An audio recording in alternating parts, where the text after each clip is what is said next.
Me Tú parece. prendiste tu micrófono, sí. Sí, ya lo Eh, prendí. Sí. bueno, hola, buenas tardes a todos. Todavía están, a ver, 25 personas. Están en sala de espera, pero ya tenemos a 202. ¡Wow! Sebastián, qué Wow. bueno, qué bonito. Y siguen Sí, llegando, y siguen llegando. sí, sí, caray.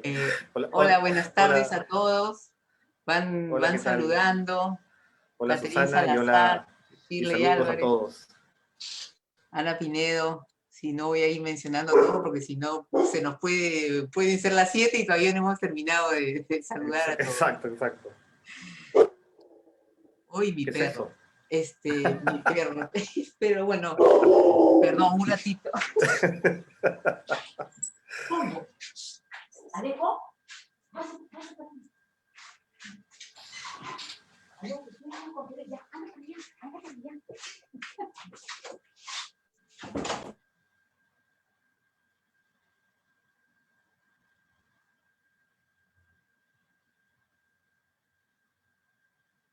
Ok. Ahora sí. Bien, buenas tardes. Sí, hay una mano levantada, pero creo que no, o sea, en todo caso hay que manejarse por el chat, no sé si era saludo o no, pero vamos a arrancar porque el tiempo pasa volando. Bienvenido, Sebastián, al conversatorio portafolio fotográfico de Sebastián Castañeda. Realmente me siento súper gustosa de que me hayan invitado a poder conversar con.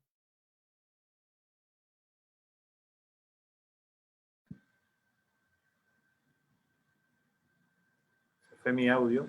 ¿O me escuchan? ¿Me escuchan? Ahora sí. ¿Me escuchan? Ahora sí, Ah, yo también te sí, escucho. Es que no te sí. escuchaba.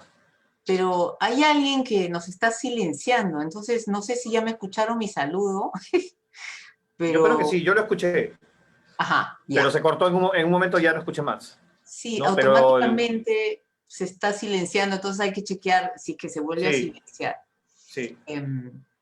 Bien, entonces, esta tarde Sebastián nos está regalando con un tesoro, ¿no?, delicioso de fotografías que ha hecho a lo largo de su carrera, que diría que es una carrera relativamente corta, sin embargo, es inmensa, pareciera un trabajo de 30 años y solamente son 20, Ujú, y sí. realmente tenemos el lujo de poder apreciar y además tenerte a ti para que nos cuentes detalles, reflexiones y también responder preguntas que han venido llegando del público al lugar de la memoria.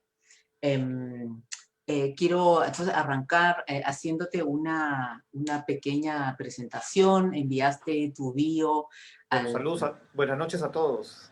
Buenas noches a todos. Sí, muchas Perdón, gracias Susana por esta invitación y poder conversar contigo y con todos los que están conectados a esta presentación de portafolio. sí, los nervios de estar con tremendo fotógrafo. Eh, en la bio que manda Sebastián al lugar de la memoria, es una bio minúscula, chiquitita, no hay derecho a que no nos quiera contar más cosas de su vida, pero ya nos iremos enterando al tenerlo acá presente. Sebastián Castañeda nace en Lima en 1970. En el 2002, a poco tiempo de haberse graduado de abogado, cambia de rumbo radicalmente y se dedica al fotoperiodismo. Ya nos contará de repente por qué. Sebastián se autodefine como un no creyente, pero devoto del señor cautivo de Ayabaca. Sebastián ha Sí. trabajado en Epensa y en El Comercio, dentro de los diarios peruanos, entre el 2004 y el 2014. Su excelencia profesional lo ha llevado a realizar comisiones en diferentes países de América Latina, también en Canadá, en Estados Unidos, así como en Siria, en Líbano, en Turquía y en Irak. Ha trabajado para varias agencias como France Press, AP, EFE, la agencia turca Anadolu, y desde enero del año pasado es colaborador de la agencia Reuters. Sebastián ha sido galardonado con diferentes premios, entre ellos el POI Latam del año pasado, de este año, ¿no? Ya nos contará. De este año, sí. De este año. Sí. Es autor de imágenes emblemáticas de sucesos y conflictos internacionales, también de nuestro propio conflicto armado interno, por supuesto, y ahora último, de las marchas de noviembre de 2020 y del paro agrario de estas últimas semanas, prácticamente. Sus fotografías forman parte de la muestra Generación Bicentenario en Marcha, que se exhibe actualmente en la explanada del Lugar de la Memoria. Sebastián se define así de manera sencilla y me dio curiosidad de saber cómo lo definen sus colegas. Y entonces tengo un pequeño audio de una colega que quisiera compartir con ustedes. Espero que se escuche bien. Voy a pasarlo a ver. Yo puedo hablar de Sebas, es mi amigo. No sé qué tan parcializada puede ser mi apreciación, pero mira, a Sebastián, bueno, yo me con él desde que empezó, me acuerdo que estaba en EPENSA, no me acuerdo exactamente el año, pero Sebastián, de hecho, es de los que viven, respiran y sudan fotografía de prensa. O sea, es obsesivo con sus comisiones, con sus temas. He tenido oportunidad de trabajar con él en la calle. Bueno, después creo que trabajamos en comercio, pero en la calle es donde más he trabajado con él, digamos. O sea, cada uno en su medio, y es de las personas que siempre están como súper, es de los que llegan y saben qué está pasando, ¿no? Y además es súper pata, o sea, te ayuda, ¿no? Siempre lo que puede. Yo he tenido esa experiencia con él, ¿no? Pero además, a mí lo que siempre me ha sorprendido en todo este tiempo con Sebas es que es como, siempre está buscando temas de corto y largo plazo, siempre tiene un montón de temas. Y lo sigue, y lo que más me sorprende es que no se cansa. O sea, pasan los años y él sigue afanadísimo, sigue con sus temas y buscando, ¿no? Y por ese lado no me sorprende, o al contrario, me gustó que haya hecho esa foto tan importante, para mí icónica, de la generación del Bicentenario, ¿no? Hay un trabajo del señor de la Vaca que fue uno que hizo por varios años, que es muy bacán, que lo hicimos con una exposición en Somos. No, pero aparte de ese tema tiene varios en su web. Y sí, es un apasionado de este tema. No sé si es muy parcializada, porque es mi amigo, pero me parece que es un gran fotógrafo y súper colega, ¿verdad? Ese es mi aporte, Susana, gracias. Sí, ay, qué chévere, qué bonitas palabras. A tu colega Yael Rojas, ¿no? Que me ha mandado Yaelita, lo máximo. Y dije, lo tengo que compartir contigo y con todos los que estamos aquí en la charla contigo. No, qué emoción. Muchas gracias a Yaelita por esas palabras. Y ella también es una gran fotógrafa. Yo miraba mucho sus fotos antes de que yo empezara a hacer fotos, es decir, unos años antes de que, ¿no? De empezar, porque ella estaba en Perú 21, ¿no? Y yo me fijaba mucho en las fotos de los fotógrafos de Perú 21, ¿no? Los que eran comandados por el avión, ¿no? Por Raúl. Por Raúl, ¿no? Claro. Sí, claro, todos muy capos. Y aparte la fotografía era diferente, ¿no? Y eso llamaba mucho la atención. A mí me gustaba mucho la fotografía de Perú 21, ¿no? Fidel, Paul, Santiago Barco, Karen Zárate, Zulpa, ¿no? Es decir, capísimos, muy buenos todos. Sí, una buena generación. Exacto. Bien, pero ahora estamos contigo y entonces les comentamos a todos los amigos que están aquí en la charla, ¿no? Que la charla tiene una estructura de 4 ejes temáticos. Vamos a empezar con las coberturas del conflicto armado interno, perdón, las coberturas de conflictos internacionales. Como segundo tema, las coberturas de desastres naturales y contaminación ambiental. Como tercer tema, las migraciones. Y como cuarto tema es el Perú. Entonces, vamos a arrancar con... primero voy a compartir. A ver, un ratito.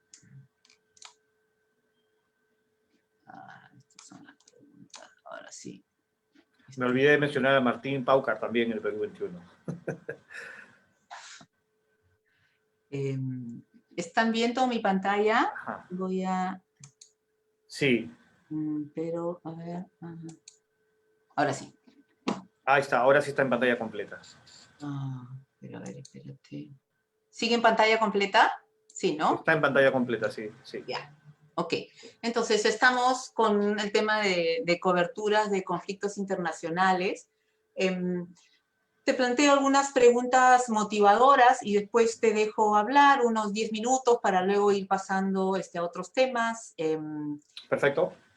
Una de las preguntas que podríamos plantearnos es cómo se interesa, cómo se origina, perdón, tu interés en la fotografía de este tipo de situaciones. Podríamos reconocerlas como fotografía de guerra. ¿Cómo es que has llegado a este trabajo? ¿Cómo es que te relacionas con él? ¿Qué tan difícil te resulta afrontar estos trabajos? Bueno, para empezar, yo siempre estoy interesado en lo que va sucediendo en el mundo, ¿no? Y evalúo si hay la posibilidad de cubrirlo, evalúo la posibilidad de ir, evalúo cuánto puede costar un viaje de esta naturaleza. Es decir, qué cosa es lo que me voy a encontrar, si voy a poder tener acceso también a los lugares, ¿no? Entonces es importante por eso siempre tener, es decir, para empezar, no ir solo, ¿no? O te vas con otro fotógrafo, o te vas con alguien que escriba, o te vas con un amigo camarógrafo, pero yo siempre he viajado acompañado, ¿no? Y siempre hay que tener un fixer, alguna persona que conozca el lugar, que sepa, que tenga contactos en la policía, que tenga contactos en hospitales, ¿no? Es decir, una persona que te puede brindar seguridad también, ¿no? Es decir, son muchas cosas, muchos aspectos que se evalúan antes de tomar la decisión de viajar, ¿no? Es decir, el peligro está siempre, ¿no? El peligro está en cualquier lugar, ¿no? Pero siempre tienes que evaluar otros aspectos para saber la posibilidad de si vas a poder acceder al sitio, ¿no? Es decir, yo he tenido interés de cubrir un montón de cosas y a las cuales no he podido acceder, ¿no? Porque no hay, de repente no es recomendable viajar para un periodista, no conoces a nadie, no hay nadie interesado en ese tema también. También implica el hecho de que algún medio le interese o no le interese. Muchas veces los fotógrafos viajamos sin tener a alguien que nos esté patrocinando el viaje, ¿no? Viajamos porque nos interesa el tema y vamos, lo hacemos y después vemos si podemos colocar la foto, ¿no? Visibilizar lo que hemos visto.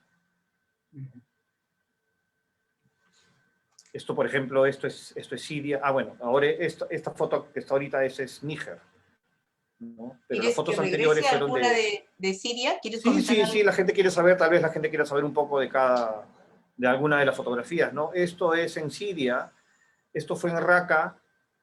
Cuando yo fui a Raqqa, Raqqa se convirtió en algún momento en la capital del Estado Islámico, ¿no? Y cuando yo fui a Raqqa todavía no era la capital del Estado Islámico, si bien era el conflicto armado sirio, ¿no? La guerra civil, y todavía no había entrado el Estado Islámico como protagonista de esta guerra, ¿no? Después esta ciudad se convirtió en la capital del Estado Islámico, ¿no? Era imposible poder acceder ahí para los periodistas. Es más, en el momento que yo estuve, tengo entendido que se secuestraron a dos periodistas franceses, cuando nosotros también estábamos en esa ciudad, ¿no? Entonces, los peligros están, ¿no? Como repito, siempre están los peligros y hay que tener cuidado, ¿no? Bueno, puedes haber tomado todas las precauciones y puedes ser sujeto de un secuestro, ¿no? Un amigo mío español, Ángel Sastre, periodista español que vive en Argentina, yo lo conocí en Irak en el 2015 y él en el 2016 se fue a Siria por segunda vez y lo secuestraron a él y a dos periodistas españoles, ¿no? Es decir, fueron los tres, estuvieron cerca de 9 meses secuestrados en Siria, ¿no? Entonces, hay que tomar con cuidado siempre estos viajes, ¿no? Hay que hacerlos con mucho cuidado, ¿no? Nadie está libre de que te secuestren, ¿no? En estas circunstancias, ¿no? ¿Cómo te manejas con los idiomas, por ejemplo, y con la cultura de cada pueblo? Bueno, el idioma sí es complicado, siempre tienes que estar con alguien, generalmente todos hablan inglés, ¿no? Siempre vas a encontrar un fixer que hable inglés, ¿no? Mucha gente también habla inglés, tienes que tener una persona que hable, pues, o hable árabe también, ¿no? Por ejemplo, en el Medio Oriente, yo viajé con quien en ese entonces era corresponsal del diario El Comercio en Líbano, ¿no? Entonces ella es española, pero manejaba muy bien el inglés y también manejaba muy bien el árabe. Entonces ella se podía comunicar con la gente en árabe o en inglés, ¿no? Entonces por eso siempre es importante tener a alguien, si tú no tienes ciertas habilidades, tienes que tener a alguien que las tenga, ¿no? ¿No? Finalmente para poder cumplir lo que quieres hacer, ¿no? Esto es en Níger también, estas mujeres se dedican a la prostitución. Se dedicaban a la prostitución, ¿por qué? Porque cuando ellas, a ver, Níger es, después de Níger, arriba está Libia, ¿no? Entonces, la frontera norte de Níger, la gente, una vez que llega a la frontera norte de Níger, ingresa a Libia, donde puede pasar cualquier cosa, ¿no? Inclusive los secuestran a los hombres, los violan, a las mujeres les hacen lo mismo. Mucha gente se regresa a Níger y se queda en este sitio que es la frontera, y por eso estas mujeres lo que estaban haciendo, se dedicaban a la prostitución para poder juntar dinero y poder volver a cruzar el desierto de Libia y poder ir a Europa, ¿no? Es decir, es un drama, pero terrible lo que pasa en el África. Es terrible. Y Níger es la puerta de Europa, se puede decir, ¿no? Esto es un campo de refugiados en Níger, ¿no? De mucha gente que venía perseguida por Boko Haram en ese momento, ¿no? Este es un campo de refugiados en Nur, en el sur de Níger, ¿no? Y estaba lleno de gente que huía de Boko Haram, ¿no? Entonces, si no huyes de los problemas económicos de la crisis en África, huyes de los grupos terroristas, ¿no? Pero es terrible la situación, y es decir, miles de refugiados, miles, ¿no? No, es terrible la situación, ¿no? Bueno, para poder hacer este viaje, por ejemplo, ya este viaje me fui con mi amigo español, el que te conté que había sido secuestrado, ¿no? Pero yo, ¿por qué me fui a Níger? Porque un primo mío, Alejandro Carnero, él trabajaba para OIM, ¿no? De Naciones Unidas en Níger. Entonces, el hecho de que estuviera mi primo también a mí me daba una facilidad para poder llegar, porque tenía un sitio donde quedarme. Para empezar, conocí a alguien que trabajaba en OIM, y yo estaba yendo a ver temas de migración, temas de natalidad, temas sociales. Entonces, no solamente era la facilidad de llegar a un sitio, sino tener una persona que estaba vinculada también a estos temas, ¿no? Entonces son parte de las cosas que siempre tiene que uno buscar para llegar a algún lugar, ¿no? Es decir, Níger tiene la tasa de natalidad más alta del mundo. Ah, sí. Sí, son más o menos, en promedio son 11 hijos por mujer. Pero es curioso, ¿por qué? Porque cada hijo es una bendición, porque cada hijo es la posibilidad de tener ingresos para el hogar, ¿no? Es una persona que va a trabajar en el futuro y puede traer ingresos para el hogar, ¿no? Entonces no lo ven como una desgracia, sino lo ven como una bendición, ¿no? Y además el hombre se siente muy viril, ¿no? Es decir, una familia numerosa habla de que el hombre es un hombre viril, ¿no? Y por el otro lado, la bendición de que es una persona que va a dar, va a generar ingresos para el hogar. Bueno, este es un hospital en Níger, acá está esta madre con su hijo y al lado está su hija que había fallecido, ¿no? Es decir, la niña que está tapada es una niña, está tapada, está muerta, ¿no? Es decir, a ver, nosotros podemos tener estas mismas situaciones en el Perú, ¿no? Lo que pasa es que a veces no tienen los accesos para verlas, pero también sucede acá, ¿no? Sucede en la selva, sucede en la sierra, ¿no? Y ahora con el COVID, pues eso es una imagen clásica, ¿ya? Los muertos, ¿no? Hay una pregunta de un tocayo tuyo, de Sebastián Delgado, de 20 años, que quizás es buen momento de traerla aquí. Dice, ¿qué consideras que es lo más importante al momento de capturar una escena? Bueno, a ver, lo que pasa es que hay diferentes circunstancias, ¿no? En una circunstancia, por ejemplo, si estás en una protesta, a veces a ver, obviamente, no sé, es complicado, ¿no? Porque cada circunstancia te hace capturar diferentes cosas, ¿no? En una protesta tú casi no tienes el control de lo que sucede, ¿no? Te enfrentas a bombas lacrimógenas, te enfrentas a perdigones, es decir, en la marcha, estas últimas marchas yo sentía los perdigones rebotando en el casco, ¿no? Además de los que me cayeron, ¿no? Entonces, bueno, si vas a cubrir una noticia, pues la noticia está ahí, a ver, las circunstancias te pueden ayudar a cubrirla bien o no, ¿no? Son bastantes factores, ¿no? Es decir, en este caso, por ejemplo, en las fotos, acá este era el tema de la tasa, el tema de la natalidad en Níger, ¿no? Entonces lo que buscábamos acá era poder acceder a hospitales, ver un poco la situación, no solamente de los niños y de las madres, sino también del entorno, ¿no? Del hospital, ¿no? De cómo es, en qué medida es un sistema generoso, ¿no? O amigable, ¿no? También, ¿no? Es decir, finalmente lo mismo que ves en Níger lo ves acá, ¿no? Es decir, se repiten muchas cosas, ¿no? Esto es el terremoto de Ecuador. Este es Ecuador, ¿no? Sí. Este es Ecuador, sí. Sí. Esto es Ecuador. Yo estaba en Lima, de pronto me enteré que hubo el terremoto y, es decir, no lo hice, es decir, inmediatamente decidí moverme. Era tan cerca, era una noticia que estaba acá nomás, ¿no? Y decidí moverme, me conecté con una gente, ¿no? A través de unos amigos, llegué a unos amigos fotógrafos y con ellos me esperaron en Guayaquil, me recogieron del aeropuerto y con ellos me moví como 5 o 6 días, ¿no? Sí, una ¿Ese gente terremoto de qué fecha estamos hablando? Esto fue 2015, me parece, o 2016, por ahí, no me acuerdo exactamente, ¿no? Pero fue terrible, los golpeó, pero fuertísimo. Muchísima destrucción, ¿no? Así como el de Chile también fue terrible, ¿no? A mí yo estaba en el comercio, cuando fue el terremoto de Chile, yo estaba en el diario El Comercio. Y yo me había ido a Moquegua a cubrir una cosa que no tenía nada que ver, eran las audiencias del comercio, no sé si te acuerdas que el comercio hacía audiencias en diferentes lugares de Lima, que iba el director del diario y conversaban con la gente, los problemas, y en ese interín se dio el terremoto, y me dijeron, te olvidas de la audiencia, te vas a Chile, ¿no? Es decir, yo tenía solamente una muda de ropa, y me terminé quedando como 8 días en Chile, ¿no? Esas circunstancias también son curiosas, ¿no? Porque finalmente, a ver, en el terremoto de Pisco yo no pude bañarme en 7 días, porque no había dónde bañarse, ¿no? Y además tenía la misma ropa durante 7 días, así. Finalmente uno cuando cubre estas cosas termina siendo un damnificado más, ¿no? Porque no sabes si vas a comer, no sabes si vas a tener agua, si vas a dormir en un sitio cómodo, ¿no? No tienes ropa, es decir, tu situación, a ver, sin llegar a lo que es un damnificado real en estas circunstancias, pero tú también terminas estando casi al abandono, ¿no? No sabes si vas a conseguir agua, porque nadie consigue agua, ¿no? Es decir, los comercios o están cerrados, o están destruidos, o están saqueados, ¿no?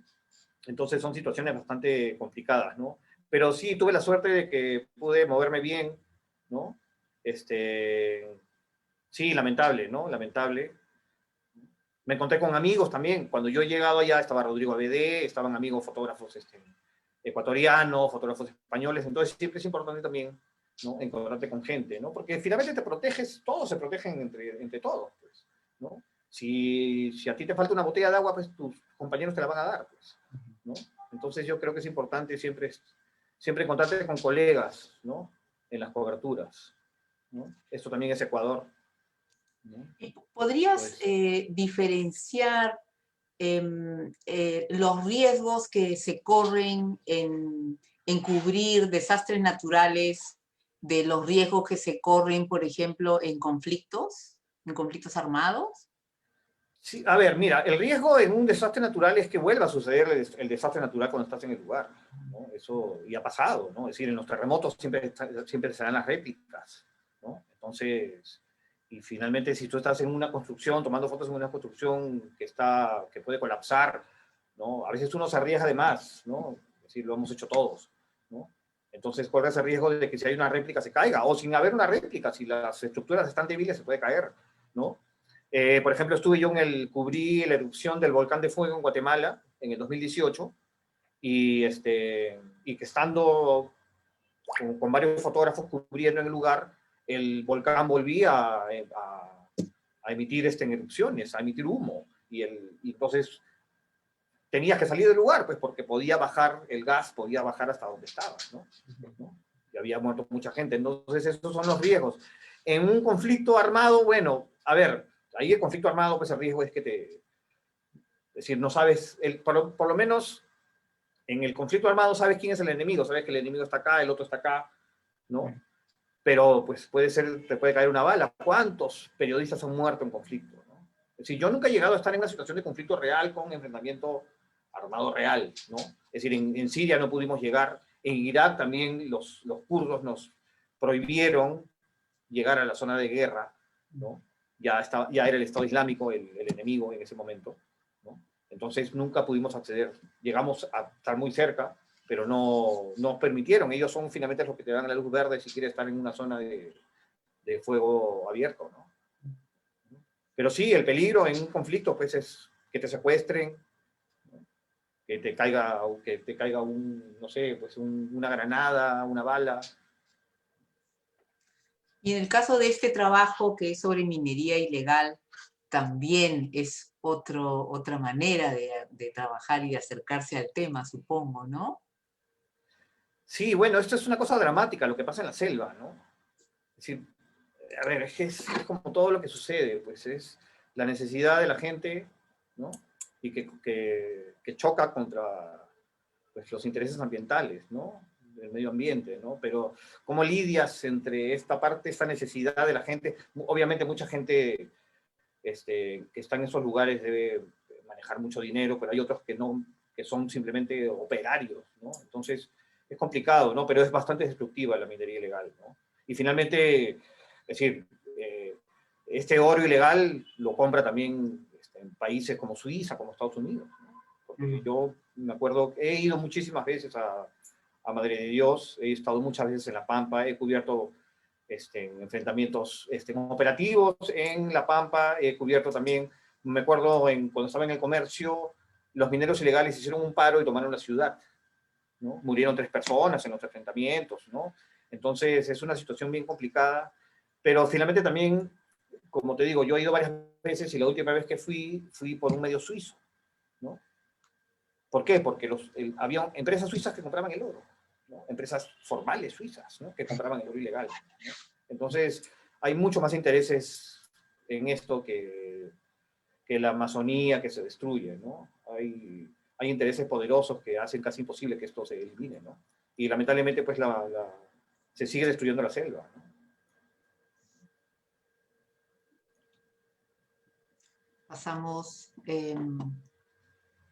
Pasaríamos ahora al tema, al eje temático de las migraciones. Uh-huh. Voy a admitir, sigue llegando la gente. Esta foto la tomé en México, esta fue la caravana de migrantes, ¿no?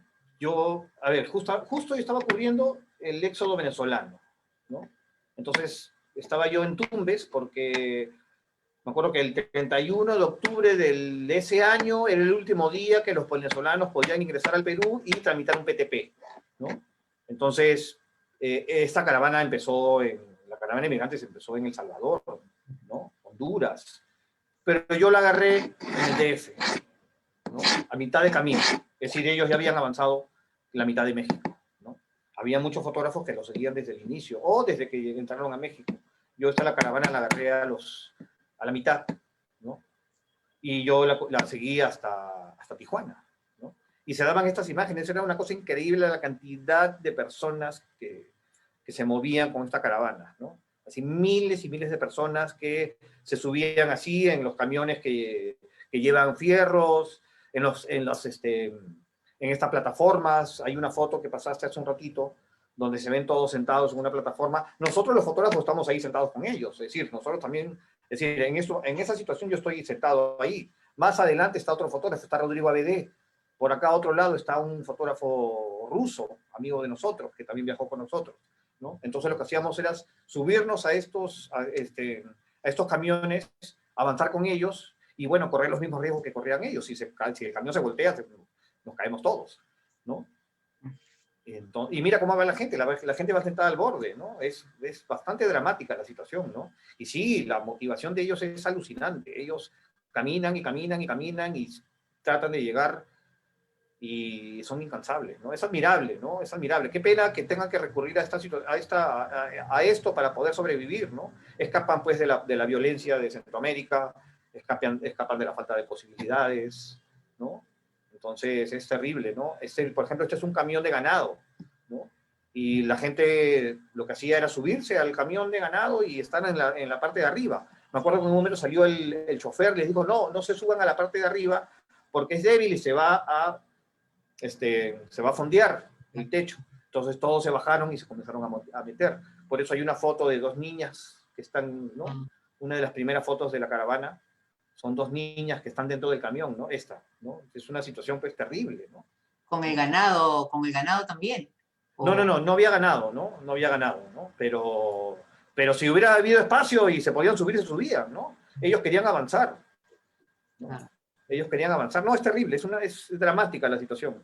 Y esto es, a ver, que migrantes hay todos los años, todos los días, ¿no? Esto fue un episodio que se dio, que fueron miles de personas.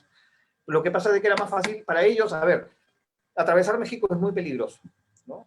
¿Por qué? Porque están las pandillas, están los carteles, ¿no? Entonces, a mucha gente la secuestran para que se vuelvan, pues, trabajadores del narcotráfico. A muchos también los secuestran para quitarle los órganos, ¿no? Mucha gente muere también se caen de los trenes, los atropellan, ¿no? Quedan mutilados. Entonces, lo que hacía esta caravana era, a ver, yo tengo entendido que antes de llegar a Puebla, se secuestró un camión con 100 personas, más o menos. Entonces, ¿por qué? Porque esos que tienen el container, la gente se metió, cerraron la puerta de atrás y el camión se desapareció. Entonces, lo que hicieron a partir de ahí era de que cada vez que se subían estos camiones que eran containers, las puertas tenían que ir abiertas, ¿no? Para evitar que los secuestraran. Entonces, lo que busca esta caravana también es, a más gente, más difícil que secuestres, ¿no? Es decir, es más difícil secuestrar a 7.000 que secuestrar a 7, pues, ¿no? Entonces, las caravanas lo que buscaban también era buscar seguridad al avanzar ellos en gran cantidad, ¿no? Y ahora se están dando otras caravanas que las están deteniendo en Guatemala, en Honduras, ¿no? Es decir, ya creo que ya no ha vuelto a haber una caravana que haya llegado hasta Tijuana, ¿no? La última fue, creo que esta que yo cubrí, ¿no? Porque ya las autoridades mexicanas si llegan ellos a pasar de Guatemala a México, los mexicanos los van a detener. Las autoridades mexicanas van a ser operativos, los van a detener, los van a conminar, los van a desanimar y finalmente las caravanas se van diluyendo, ¿no? Se terminan separando, ¿no? Y la gente ya se va quedando y se demora mucho en llegar, ¿no? Es complicado, ¿no? ¿Y cómo, o sea, al estar, escuché una entrevista que te hace Beatriz Ramírez en Fotofest, y ahí tú contabas que estuviste 15 días con este grupo de inmigrantes haciendo la cobertura, ¿no? Entonces, ¿cómo te manejas en la relación humana, ¿no? Al estar 15 días, cierto, son miles de personas, ¿no? Pero quizás hay un vínculo mayor, tienes la posibilidad de conocer, ¿no? Ya historias más individuales. Sí, es cierto. A veces, a ver, es imposible. Así tú quieras tratar de no involucrarte en su drama, es imposible no hacerlo, ¿no? A veces tú dices, caramba, prefiero no enterarme mucho de lo que vive cada quien porque soportarlo para ti también es difícil, ¿no? Es decir, porque pues te da pena su situación, es obvio, ¿no? Es decir, es natural, ¿no? Pero es imposible, pues después de 15 días, aparte, casi siempre nos encontrábamos con los mismos, cada vez que llegábamos a una ciudad, siempre nos encontrábamos con las mismas personas, siempre nos saludábamos con los que habíamos tomado fotos en la ruta. Lo que pasa es que ellos más o menos avanzaban cerca de 200 kilómetros por día. Entonces, cada estado mexicano les tenía preparado un sitio donde tenían baños portátiles, donde tenían alimentación, tenían donde cargar los celulares, donde bañarse, donde dormir. Entonces, siempre llegábamos siempre te encontrabas con la misma gente y te hacías amigos, ¿no? Es decir, nosotros hemos hecho amigos o hemos sabido de gente hasta Tijuana, porque ya en Tijuana, ellos estuvieron mucho tiempo en Tijuana, ¿no? Lo que pasa es que el viaje se adelanta, pues porque las zonas peligrosas había que pasarlas rápido, ¿no? Y en un solo día o en 2 días avanzaron como 1.000 kilómetros. Generalmente eran 200 kilómetros, ¿no? Entonces, en Tijuana siempre íbamos al mismo lugar donde estaban ellos, ¿no? Y te hacías amigos de ellos, te ibas a comer con ellos, se los saludabas, te los encontrabas, ¿no? Si le podías ayudar, dar una mano, también se la dabas, ¿no?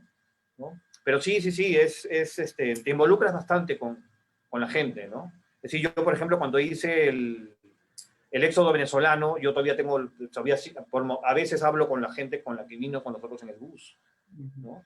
Yo hice un viaje, me fui con Estefanía Corpi, una periodista mexicana que vivía en el Perú, nos fuimos a Venezuela, a la frontera, es decir, bueno, fuimos a Cúcuta, ¿no? Que es la frontera, la ciudad fronteriza con Venezuela, en Colombia, ¿no? Y lo que hicimos fue subirnos un bus para hacer el mismo recorrido que hacían los venezolanos para llegar a Lima, ¿no? Estuvimos 5 días con un grupo de gente, ¿no? Y obviamente nos hicimos amigos de ellos, ¿no? A la hora que nos hemos separado, porque alguna gente se iba hasta Chile, otra gente se quedaba en Ecuador. Es decir, te daba pena porque se había quedado un vínculo con ellos, ¿no? Y aparte ya sabías un poco sus vidas, ¿no? Y yo me he encontrado con ellos, con algunos de ellos también en Lima después, ¿no? Por momentos a veces me escriben, nos escribimos en un chat grupal, ¿no? Entonces sí, te involucras con la gente, ¿no? Es decir, es inevitable, ¿no? Si lo quieras hacer, no logras hacerlo, ¿no? Y bueno, y son así, familias completas, niños, duermen a la intemperie, ¿no? Es una situación dramática realmente, ¿no? Y no va a acabar, no va a terminar, eso va a seguir pasando y sigue pasando, ¿no? Y esta foto de aquí en particular, ¿tiene una historia en particular? ¿El señor está hablando con alguien del otro lado? No, están mirando, ¿no? Ellos son 2 hondureños que también habían llegado con la caravana y lo que miraban era el otro lado, ¿no? Es decir, al otro lado está Estados Unidos, ¿no? Entonces ellos, pues ya es una suerte de por lo menos llegaron hasta acá, ya están ahí, ¿no? Ahora a ver cómo pasar. Mucha gente se pasó en esos días, mucha gente se cruzó el muro, ¿no? Es decir, yo me regresé, yo acabé mi trabajo un día sábado, yo me fui donde mi hermana que vivía en Los Ángeles en ese momento, yo estaba en Tijuana y me fui a Los Ángeles donde vive mi hermana, ¿no? Y al día siguiente, o a los 2 días, no me acuerdo exactamente, veo el internet y la noticia era de que toda la caravana de migrantes había intentado pasarse el muro en Tijuana. Y yo estaba en Los Ángeles, ¿no? Es decir, había seguido la caravana por tantos días y todos nos preguntábamos, oye, ¿cuál va a ser la foto final de esta situación? Porque no sabíamos en qué iba a acabar, tampoco no podíamos quedarnos eternamente, ¿no? Es decir, la mayoría de fotógrafos o periodistas eran extranjeros los que estaban cubriendo en ese momento la caravana, ¿no? Entonces todo el mundo se decía, oye, ¿y esto cómo va a acabar? ¿Cuál es la foto final de esta situación? Bueno, la foto final se dio y yo no estaba, ¿no? Yo estaba en Los Ángeles, ¿no? Pero pasa, ¿no? Pasa, ¿no? Pero finalmente lo interesante también es toda la cobertura, ¿no? Todo el hecho de haber documentado este peregrinaje, ¿no? Entre comillas, de los migrantes, ¿no? Y estas imágenes eran comunes, ¿no? En toda la ruta, ¿no?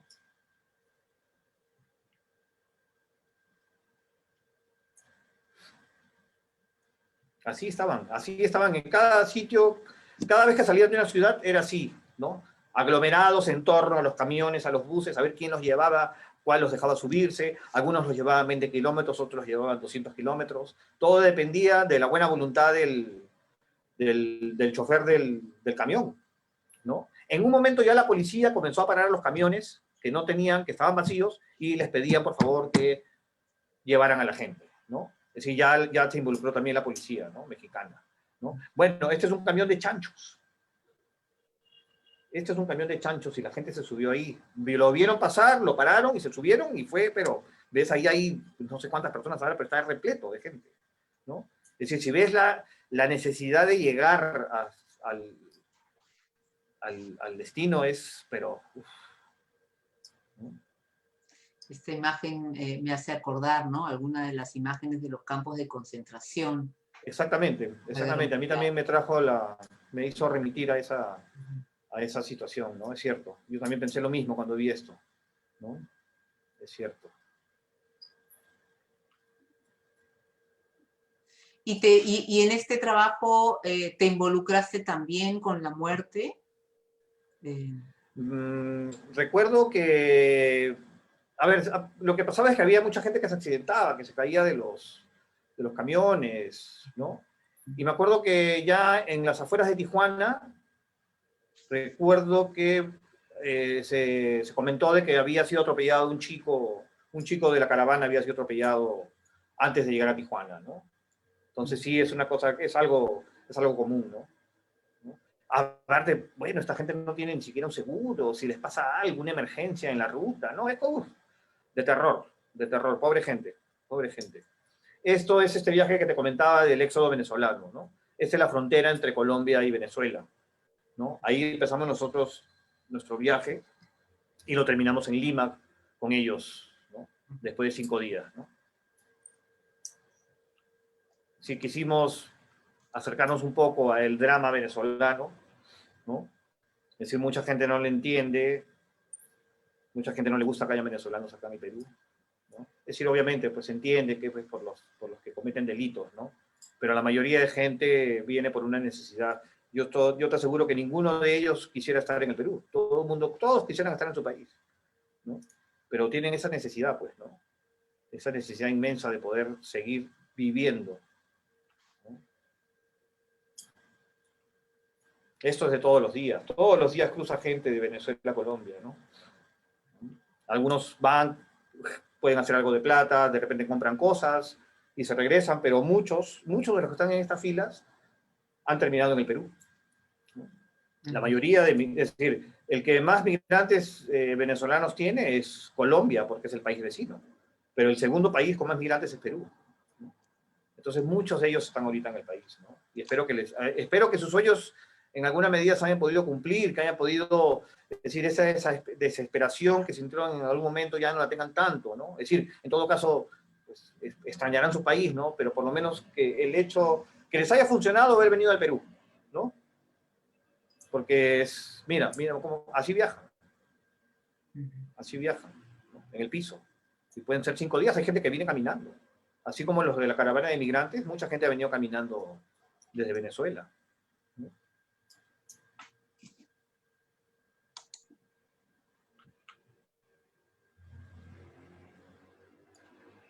Así como lo dice el titular, ¿no? Eso es, ¿no? Dejarlo todo para de repente encontrarte con nada también. Claro. ¿No? Claro, ¿no? ¿Dónde publicaste? Esto salió publicado en Revista H, la del grupo Cosas.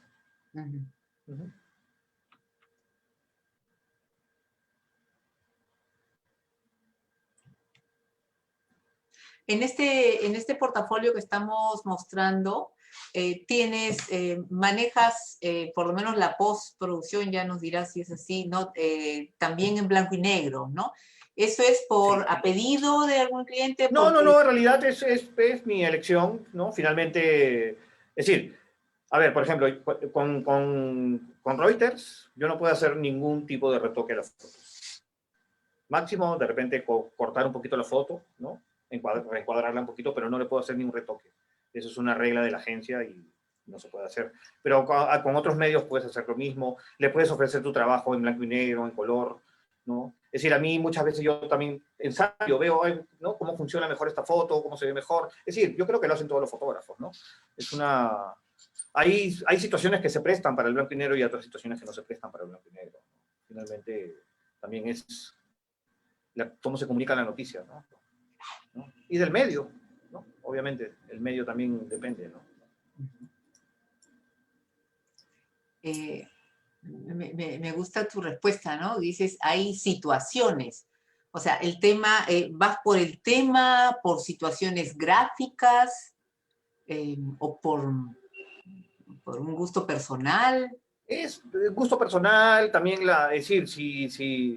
es decir, también es un poco la estética, ¿no? Es decir, hay situaciones que en blanco y negro transmiten mucho más, ¿no? Hay otras situaciones donde el color es importante, ¿no? Es decir, a ver, uno podría pensar de que si hacemos fotos en la selva, necesitamos tener el color verde de la naturaleza, ¿no? No necesariamente lo tienes que tener, ¿no? Es decir, de repente la historia sí se presta para presentarle blanco y negro, ¿no? Entonces, hay una variedad de motivos, ¿no? De repente, antes de pasar ya a ver el Eje Perú, de repente podrías contarnos, ¿no? ¿Cómo así, por qué estudiaste Derecho y te convertiste en fotógrafo? A ver. ¿Y cuánto te ha servido la carrera de Derecho para tu trabajo hoy, ¿no? También importante saberlo. No, sí, por supuesto, ¿no? De todas maneras, sí, claro que me ha servido, ¿no? Es decir, en general, es decir, no es que a ver, me puedo haber olvidado de muchísimas cosas del derecho, pero hay muchas cosas que todavía las tengo metidas y que también las aplicas en tu día a día, ¿no? ¿No? Yo estudié Derecho, a ver, me gustaba el derecho, me gustaba mucho el derecho laboral, por ejemplo, pero además yo tengo también por parte de familiar, mi abuelo ha sido vocal de la Corte Suprema de la República, mi abuelo, es el mismo abuelo, ha sido presidente del Tribunal Agrario, ¿no? Ha sido presidente del Jurado Nacional de Elecciones, ¿no? Es decir, Fujimori fue el que lo destituyó a mi abuelo, ¿no? Es decir, cuando Fujimori da el golpe, el autogolpe, mi abuelo era presidente del Jurado Nacional de Elecciones en ese momento, ¿no? Entonces, la parte de abogado me viene por ese lado. Tengo una hermana y mi papá es abogada, ¿no? Entonces me gustaba, me llamaba la atención, me interesaba bastante, ¿no? Pero en el camino me fui dando cuenta de que no, era algo de lo que yo no me iba a sentir satisfecho, ¿no? Es decir, a ver, comencé a practicar, fui practicante de un estudio de abogados donde veía juicios, embargos, ¿no? Iba a las casas de la gente si le sacábamos sus televisores porque tenían una deuda con el banco, le sacábamos no sé, era bastante feo lo que hacía, ¿no? Entonces también eso me fue desencantando, ¿no? De la carrera, ¿no? Es decir, finalmente pues el banco tiene pues el derecho de cobrar su deuda, pero también es dramático pues ir a la casa de alguien y sacarle las cosas, ¿no? Entonces me fue desencantando. A mitad de carrera me quise cambiar a comunicaciones en la Universidad de Lima. En la Universidad de Lima pues tenemos la Facultad de Derecho a un lado y al frente está la Facultad de Comunicaciones, ¿no? Entonces para mí era como cruzar la pileta que estaba en el medio, ¿no? Pero no se pudo dar así, pues mi papá no quiso pagarme otra carrera, ¿no? Entonces finalmente terminé la carrera, pero inmediatamente que la terminé le quise dar la oportunidad al derecho. No, pero ya fue definitivo, ¿no? Me terminé desencantando completamente, ¿no? Y en mi familia también hay fotógrafos. Es decir, yo tengo un primo hermano, ¿no? Que es fotógrafo. Él hace todo tipo de fotografía, fotógrafo de moda, fotógrafo de estudio, de catálogos, de productos, pero finalmente yo con él fue el que me dio mis primeras clases de fotografía. Él me enseñó con un libro en su casa en México, me enseñó la regla de tercios, ¿no? Y a través de él fui aprendiendo un poco, lo acompañaba al estudio, veía cómo hacían las sesiones, y después de eso ya regresé acá al Perú y me metí con Andrés a un curso en el Centro de la Imagen, con Andrés Longi, ¿no? Entonces, mi primer profesor oficial es Andrés, ¿no? Ah, qué bonito. Sí, sí, sí. Bueno, esta foto esto es en el BRAE, estos son miembros del Sendero Luminoso, ¿no? A ver, esta no fue la época de la violencia, esto ha sido en el 2013, ¿no? Este episodio, estas fotos fueron tomadas en el 2013, yo todavía estaba en el Diario del Comercio, 2012-2013, por ahí. Me acuerdo que en marzo o abril de ese año, Sendero Luminoso secuestró a 36 trabajadores de Camisea, ahí en la zona de Quitén y de Quepachato, la zona selva de Cusco, ¿no? Después de Quillabamba. Y yo en ese momento estaba de corresponsal en el Cusco, estaba Ralph Zapata, ¿no?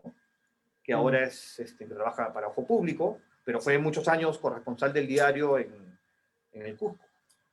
Y ya habíamos cubierto, con él habíamos cubierto pues, la minería ilegal, habíamos cubierto situaciones en Espinar, que hubo un enfrentamiento entre el pueblo de Espinar y la minera, ¿no? Extrata, porque se decía que el agua estaba contaminada por los relaves de las minas, ¿no?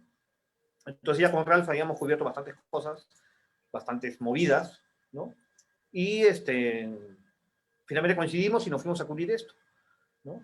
Y en estos días que estuvimos ahí, bueno, tuvimos la fortuna de que cuando regresamos de un pueblo nos encontramos con los rehenes que estaban en un pueblo, habían sido liberados por Sendero Luminoso, ¿no? Y bueno, yo fui afortunadamente yo era el único fotógrafo que estaba en ese momento, ¿no? Entonces el fotógrafo tuvo la exclusiva de lo que había pasado. Es decir, no, el gobierno en ese momento quiso presentarlo esto como un rescate, pero no fue un rescate, pues fue una liberación. Entonces yo tenía las imágenes, es decir, yo estuve con los rehenes liberados antes que el ejército. Es decir, yo me enteré antes, ¿no? Estuve con ellos antes de que el ejército tomara conocimiento de que habían sido liberados. Entonces en un momento yo tomo fotos de cuando se suben a los helicópteros.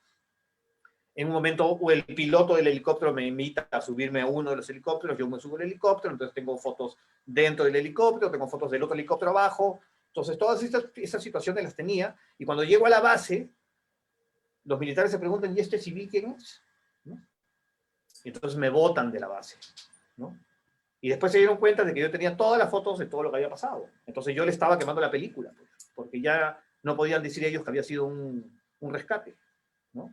¿Y qué hicieron? Estaba también, me acuerdo que también lo había mandado Richard Irano a cubrir esta comisión, ¿no? Entonces yo cuando salgo de la base me encuentro con Richard y le digo, oye Richard, tengo todo esto, me voy al hotel y voy a mandar las fotos. Ay, ay, ay, me dijo. Entonces él se quedó en la puerta de la base.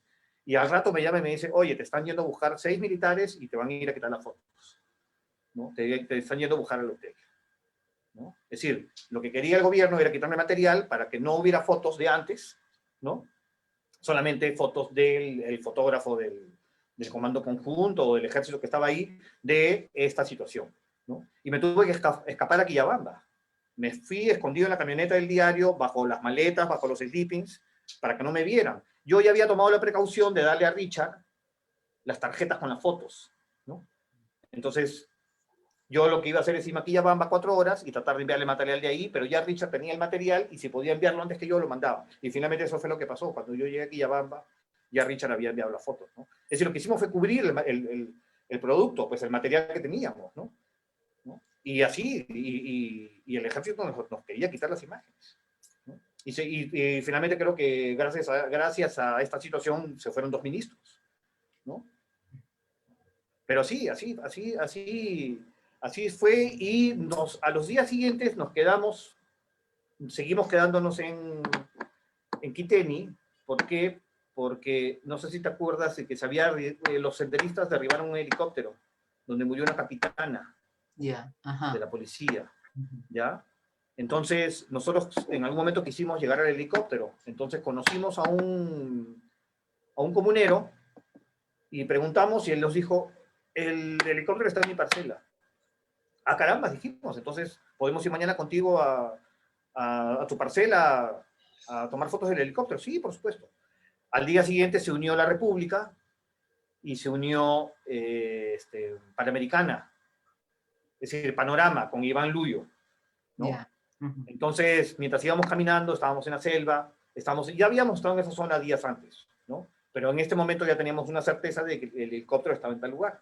Entonces decidimos avanzar con ellos y nos encontramos con los senderistas, ¿no? Y nos encontramos, a ver, eran como 6 senderistas y había uno que no estaba armado. Entonces nos dijimos, este debe ser alguien, no, debe ser un líder, porque si no está armado y los otros lo protegen, resulta que esa persona era el número 2 de Sendero Luminoso, que era el camarada Gabriel, ¿no? Entonces, no, a ver, él nunca nos autorizó a hacer fotos, ¿no? Es decir, el fotógrafo de la República, Luis Enrique Saldaña, se puso la cámara acá, yo me puse la cámara también al pecho, ¿no? El camarógrafo de Panorama, Raúl Cachay, es decir, como había estado lloviendo, Raúl cubrió su cámara de video con plástico, ¿no? Entonces, pero le había dejado prendida la cámara y yo veo en un momento que hace un paneo, ¿no? Entonces, es decir, sin que nos dieran la autorización, todos estábamos haciendo lo mismo, ¿no? Era imposible no regresar con imágenes de esa situación. Aparte, yo pienso que él quería, porque él dio un discurso larguísimo sobre las Fuerzas Armadas, sobre que lo que quería él, la idea del secuestro era hacer que viniera la policía y los militares y poder matarlos a todos. Así, esas eran sus palabras, ¿no?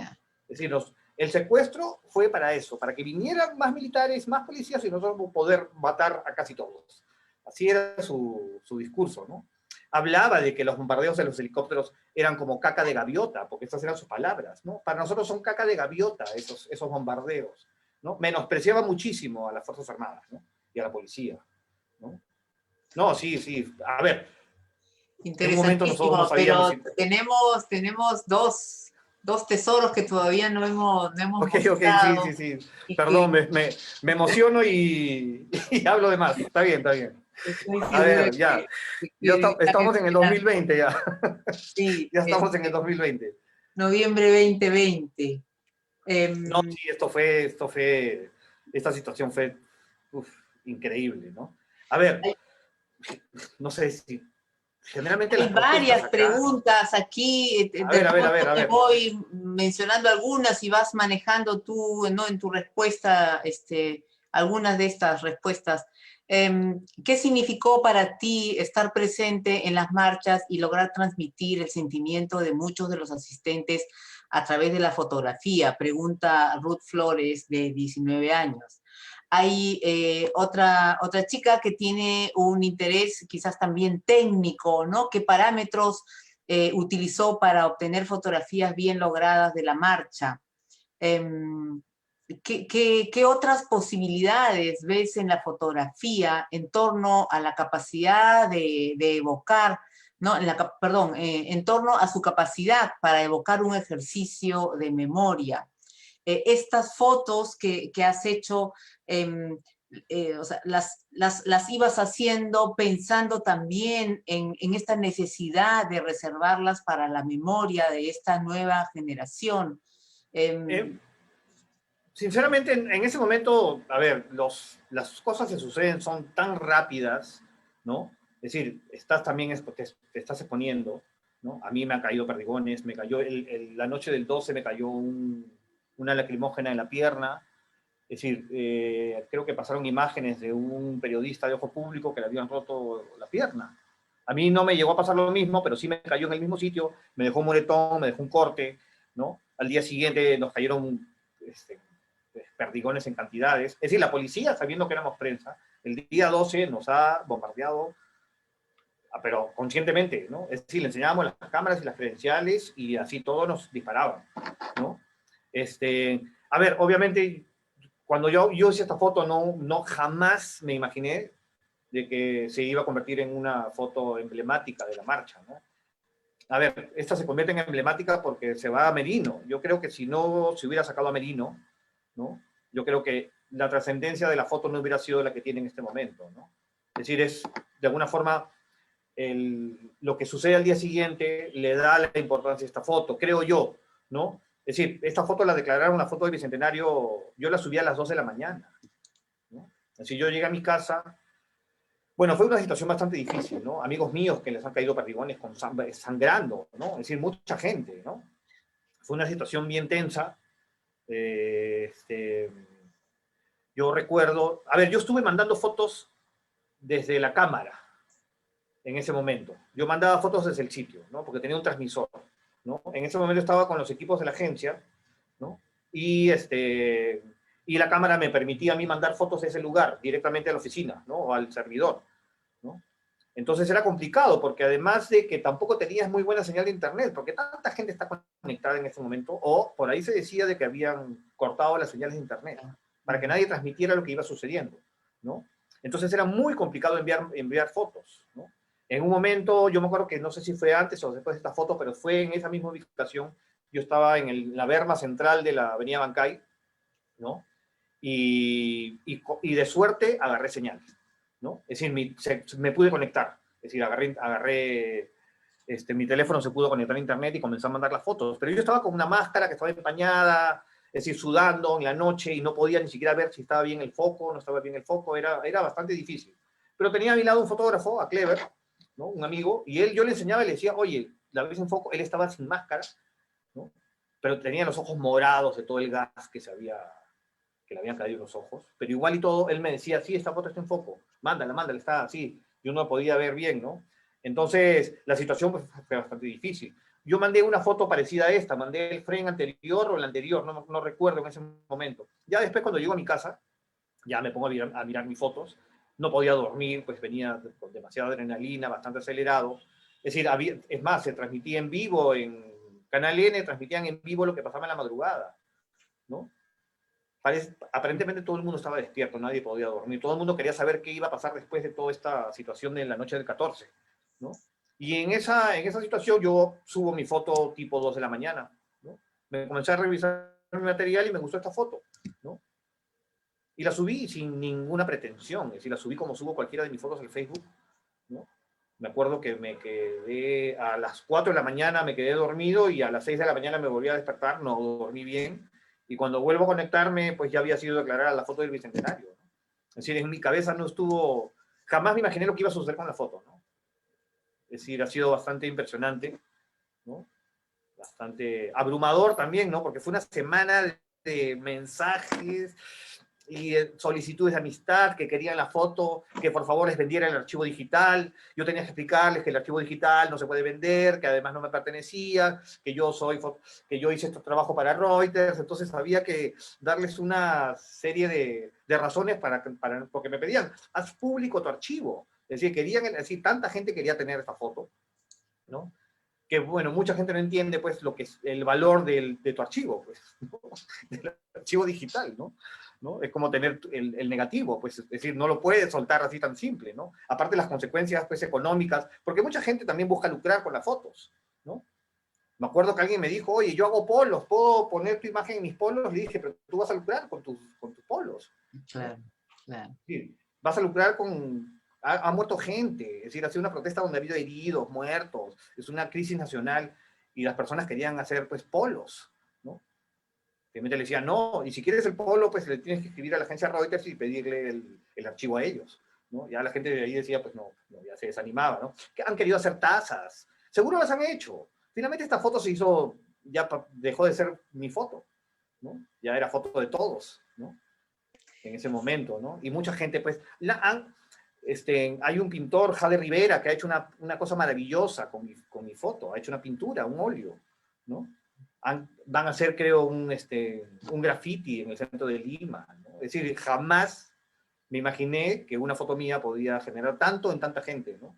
Y así, y bueno, y agradecido, ¿no? Es bonito también ese tipo de cosas, ¿no? Que se queden en la historia, es decir, no son cosas que he dicho yo, ¿no? Son cosas que ha dicho la gente, ¿no? Que seguro va a estar en los libros de historia, todo eso es alucinante, ¿no? Es decir, es bonito tener ese reconocimiento y que tu foto haya logrado tanto, ¿no? La idea también es, nosotros comunicamos a la larga, eso es lo que hacemos, contamos las cosas de la gente que no pudo estar ahí, hay situaciones en que hay gente que no quiere ir, como ir a un desastre natural, nosotros vamos, ¿no? Porque queremos contar historias, contar lo que sucede, ¿no? Sí, esta experiencia que te ha pasado a ti me hizo recordar al texto de Roland Barthes sobre la muerte del autor, ¿no? Que dice que para que la obra exista, el autor tiene que morir, entre comillas, es decir, o sea, la autoría es compartida, debe ser compartida con el lector. Y entonces, y es el lector el que le da la autoría a la fotografía, ¿no?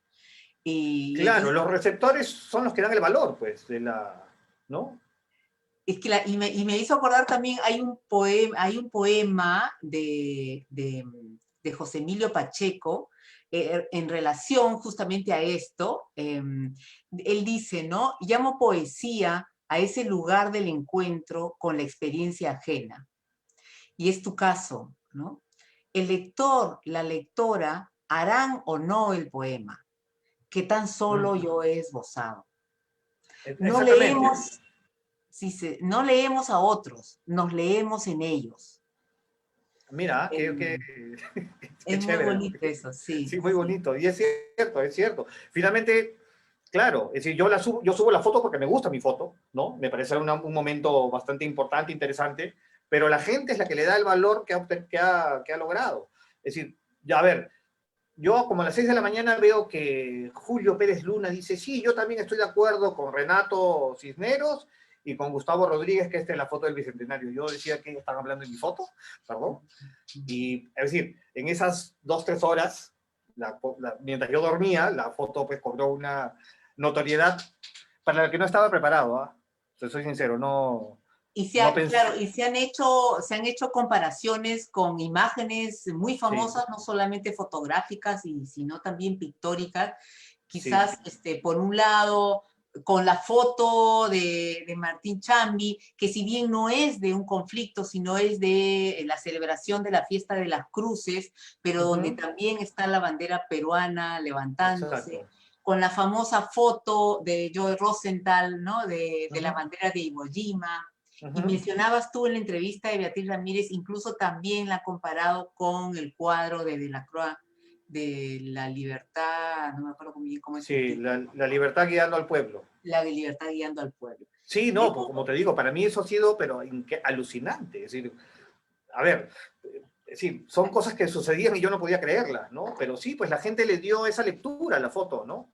Es decir, una lectura que yo finalmente solamente vi la foto y me gustó, dije, carambas, a ver, nos gustan nuestras fotos y lo que haces es hacerla pública, ¿no? Más allá de lo que pueda publicar un medio, ¿no? Es decir, cada uno de nosotros tenemos nuestros seguidores que les gustan nuestras fotos, que les gusta ver nuestro material, entonces yo también, pues, y me gusta a mí verlas también, ¿no? No solamente esperar a que se publiquen, ¿no? Sino también me gusta hacerlas públicas en mis redes, ¿no? Y ¿Están sí, viendo la bueno, foto? sí, ¿Están estoy viendo la foto de Chambi, ¿no? sí, sí, sí. Y No, y Perusca, en la página de Facebook de la asociación Martín Chambi, ¿no? Subió las dos fotos y las comparó y dijo unas cosas bastante interesantes y bonitas, ¿no? Sobre mi muy foto, bonitas, ¿no? sí. Así que, sí, no, sí. yo encantado, encantado. Y esta es la Encantado foto con el famosa. resultado, ¿no? Y finalmente nos representa una lucha de nosotros. Es decir, a la larga yo también estaba de acuerdo con que Merino pues tenía que irse. Y estoy completamente de acuerdo con esa protesta, estoy de acuerdo con las protestas del paro agrario, ¿no? Estoy de acuerdo con las protestas de que quieren evitar que una mina pues te contamine ¿no? Es decir, estoy de acuerdo con las luchas, ¿no? Es decir, finalmente cada uno de nosotros tiene una forma distinta de participar, ¿no? Y la participación de los fotoperiodistas es a través de las imágenes, ¿no? Y comunicando y contando lo que sucede.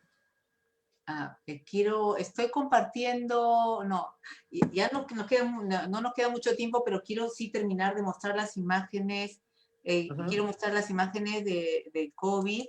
Ya. ¿Las están viendo? Ya me confundí. Ahora sí está, ahora sí. Ya, ok. Sí.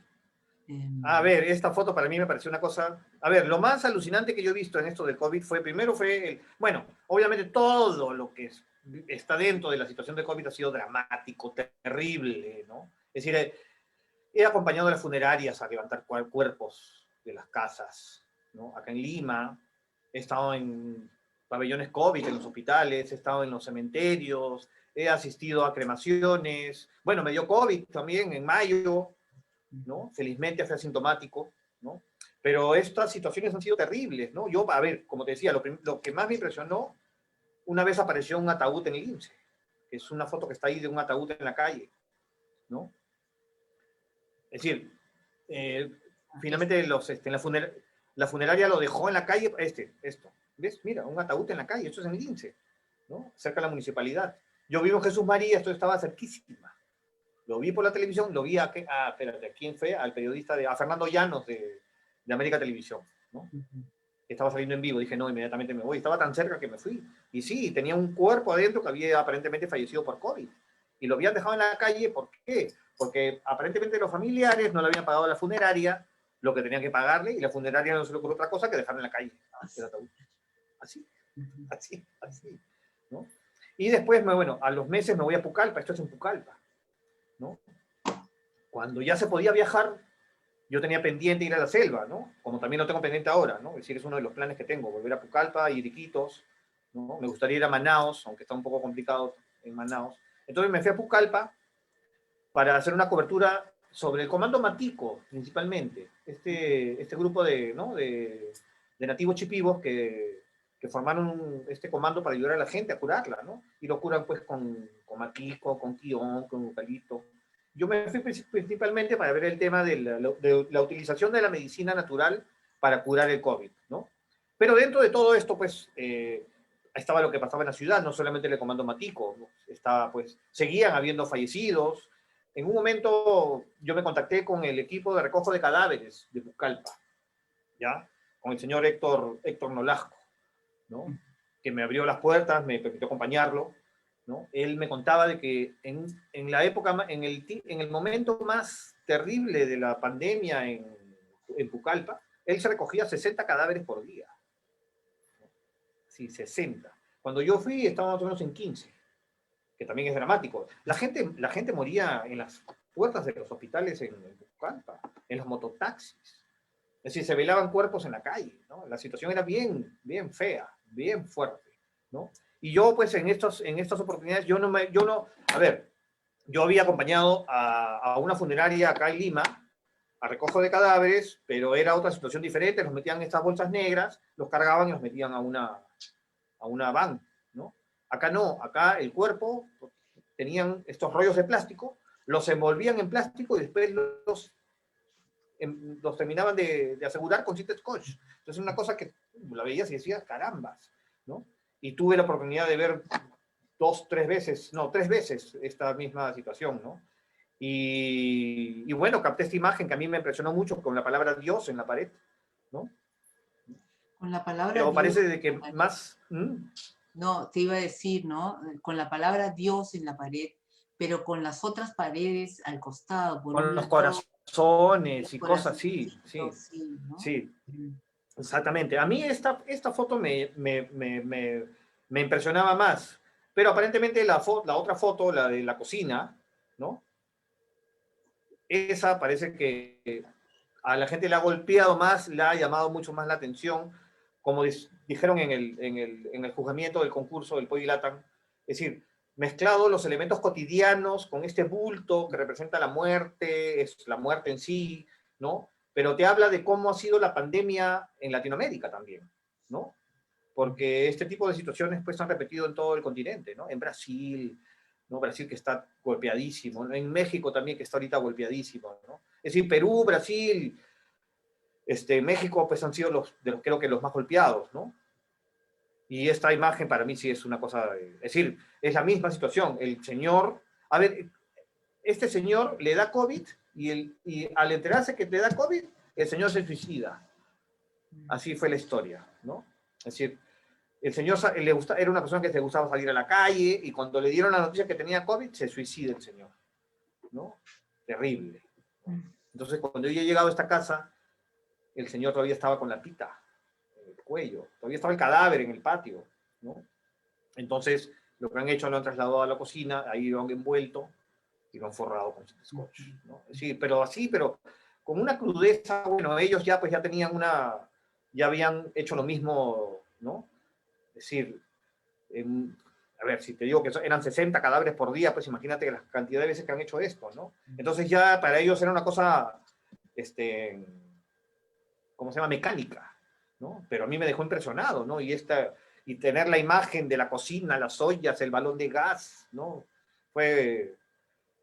Ha sido impresionante. Lo que hemos visto y lo que vamos a ver es fuerte todavía, ¿eh? Yo creo que la cosa se viene todavía bastante fuerte acá en el Perú, ¿eh? Sí, sí. Hemos llegado al final, pero no quiero dejar de mostrar. Lorena seguramente me va a matar porque ya nos hemos pasado 15 minutos de la charla, pero pero está muy chévere, ¿eh?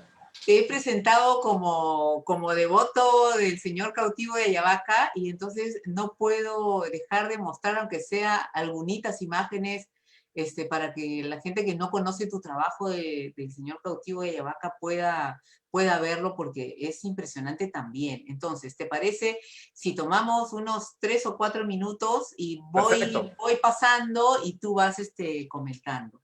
A ver, perfecto, perfecto.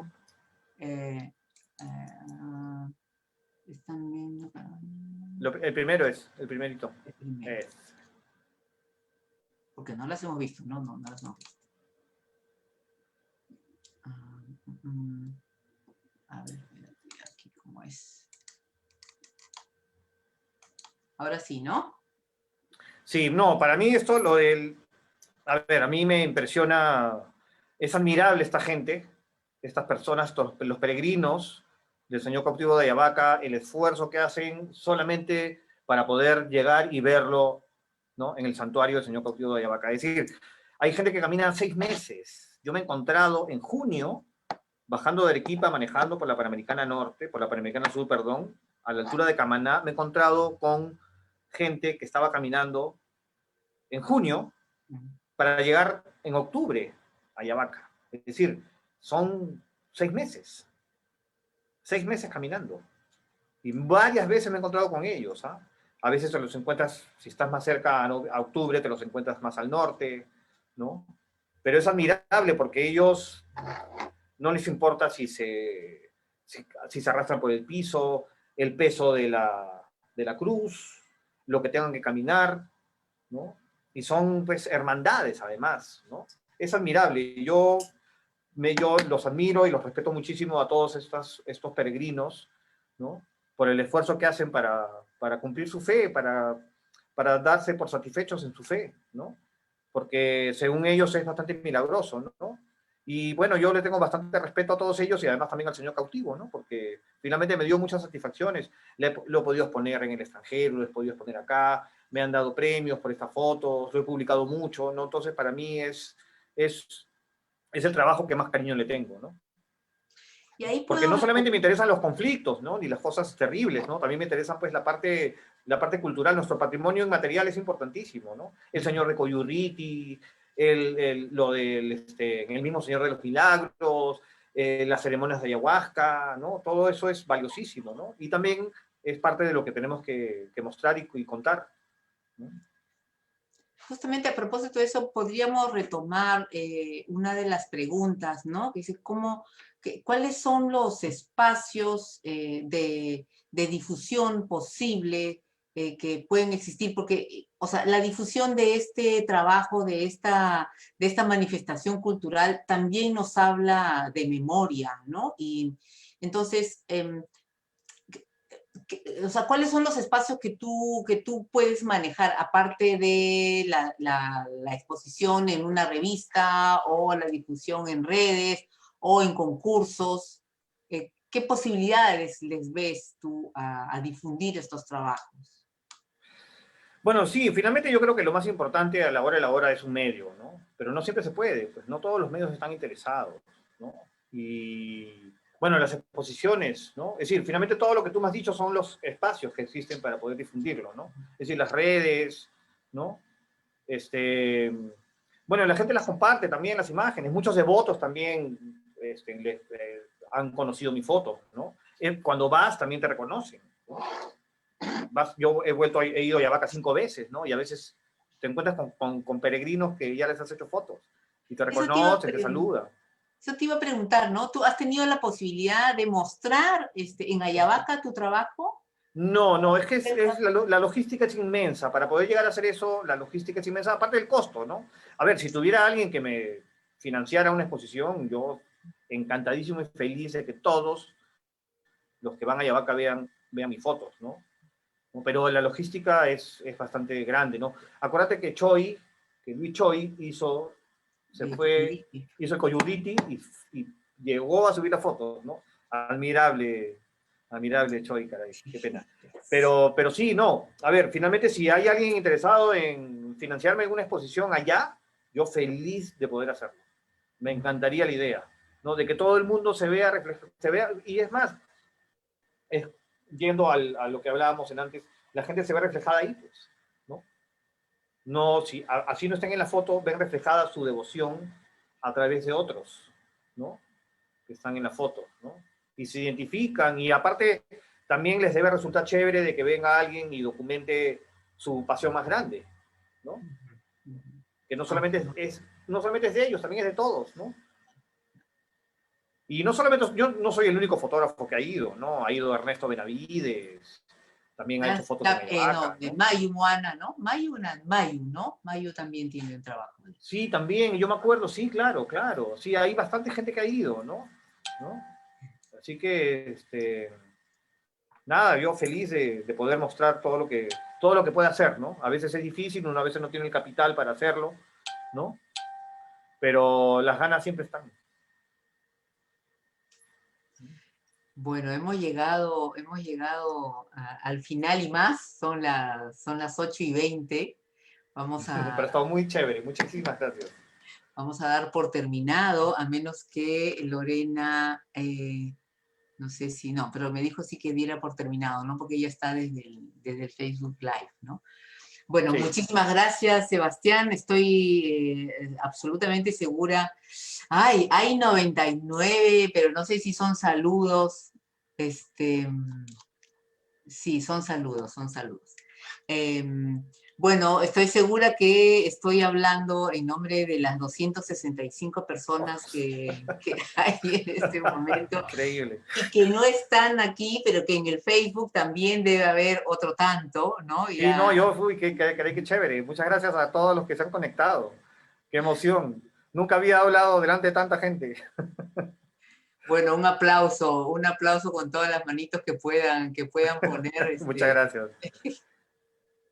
Muchísimas gracias. Muchas gracias a ti, Susana, por haber tenido esta conversación que ha estado tan chévere. Me ha encantado. No, Y gracias a LUM, pues, por darme la oportunidad de mostrar mi trabajo, ¿no? Y por haberme invitado a la muestra, ¿no? Caramba, qué orgullo, qué honor, pues, que una foto mía esté en el LUM. Y además al lado de fotos magníficas de todos los fotógrafos que están en la muestra y que hicieron unas fotos increíbles en las marchas, ¿ah? Es decir, yo tuve la suerte de que la mía, pues, por alguna razón, pues, fue emblemática, pero hay unas fotos de Rodrigo Abedé, Ernesto Benavides, Aldair Mejía, Ángela Ponce, es decir, los fotógrafos del comercio, Hugo Curoto, Alessandro Curarino, es decir, N fotógrafos han hecho unos trabajos increíbles y se la han jugado bastante también, ¿no? sí, Y muchos de ellos han recibido perdigonazos, además, ¿no? ¿No? Pero sí, yo, mi respeto y mi admiración a mis amigos fotógrafos y a todos los periodistas que estuvieron esa noche, ¿eh? Porque no solamente éramos fotógrafos, habían camarógrafos, los que transmitían en vivo, las reporteros, reporteras, es decir, todos se la jugaron y todos han hecho una chamba increíble. Así que mis respetos y felicitaciones a todos ellos. bueno, muchísimas gracias. Vamos a dar por terminado la presentación del portafolio de Sebastián Castañeda y agradecerte nuevamente y agradecer la presencia de todos ustedes. Y estamos a la espera del próximo portafolio que nos ofrezca el lugar de la memoria para estar nuevamente con... Me avisan para hacer preguntas también. Está bien, sí, avísame. Claro. Bueno, muchas gracias. Nos Muchas vemos gracias a ti. entonces. Chao, Sebastián.